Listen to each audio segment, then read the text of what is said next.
Yo, what's up? Mark Music here. Meron naman akong bagong tricks na ituturo sa inyo mga master.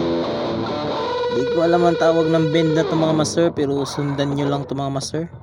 Example natin ito ay G string 14 fret at B string 12 fret.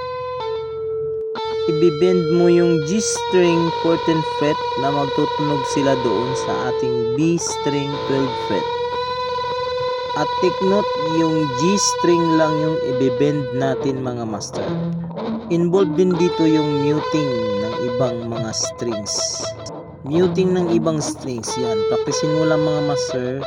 At pag na-execute mo na yung ibang strings, ayun na, gagawin mo na yung bend. Pag bend, alalayan mo siya ng middle finger para makabend ka ng maayos mga master. Ganyan. Yun, oh, ganyan. Pag bend mo ng G string, sabay mong kalabitin ng mabilis yung B string. Yan o, yan, ganyan o. Turo sa inyo itong technique na ito mga master. Yan mga master. Hindi ako nakapal-mute dyan mga master. Yung mute dyan master ay nasa aking kaliwang kamay o yung breathing hand. Ito na yung tip mga master. Dito sa kaliwang kamay yung muting nangyayari. Pili ka lang ng note na tatargetin mo yan. For example, yan ako sa E. Low at high octave ng A note. Yan lang yung dalawang patutunugin ko. At yung ibang string ay minimute ng iba kong mga daliri. Yan. Kalabit-kalabitin mo ng isa-isa. I-testing mo kung nakamute yung ibang string at dalawa lang dapat ang lalabas na tunog, yung ating octave na tone. Kaskasin mo lang ng kaskasin, paulit-ulit hanggang sa makuha mo na yung tamang timing kung paano i-mute yung ibang strings. At pag komportable ka na ay pwede mo na yung patakbo-takbuhin ng skill niya. Alright! Bakit kaya ganito kaingay yung ating mga ref? Yung ibang string na dadamay ko sa pagpipiking. At yung pick ko bouncy.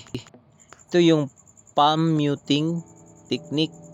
At i-ankle mo yung daliri mo sa body ng gitara.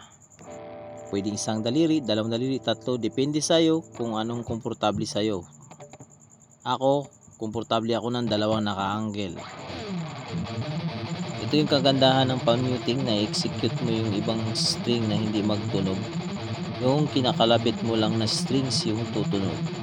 At yan din yung kahalagahan ng nakadikit yung daliri natin sa body ng gitara para may control tayo sa ating picking. Lang mga master, enjoy! Peace out! Ano yung tapping? Yan, step 1, hammer on, full off. Yan, huwag ganyan master ha, yung dinidin mo yung board. Paglagay mo ng hammer on mo, ipa-pluck mo yung string. Yan, ganyan. Tapos light lang, light. Yan, hanggang sa maging komportable ka na. Step 2, tap sa right hand. Huwag ganyan mga master ha, yung parang binubutas mo yung fretboard. Light tap din, tapos meron ding pluck. Kagaya kanina sa pinky natin na pina-pluck natin yung kwardas. Step 3, palm mute. Yan, minumute natin master yung mga ibang string na hindi natin pina-pluck o ginagamit. Yan. Tapos ikaw nang bahala, bilisan mo yung tempo niya. Yan, patakbin mo isa. Ito na mga master, step 1, hanapin mo yung harmonics dyan sa G string mo mga master. At pag nahanap mo na mga master yung harmonics ng G string, pumunta ka dito sa 4th fret G string. At kailangan malapit ang bahagya dyan sa fret wire. Huwag sa malayo ng fret wire. Kasi malapit lang na hindi rin magdikit sa fret wire para lalabas ng harmonics kahit mahina lang ang diin. Ngayon ituturo ko sa inyo mga master kung paano yun gawin yung harmonics, yung pitch harmonics. Yan. Ganito po yan mga master, yung kaliwang daliri ko, example ng string. Yan. Pagkalabit mo ng string, ipapatama mo ng mabilis dyan sa gilid ng hinlalaki mo mga master. Hinlalaki. Mabilis na mabilis.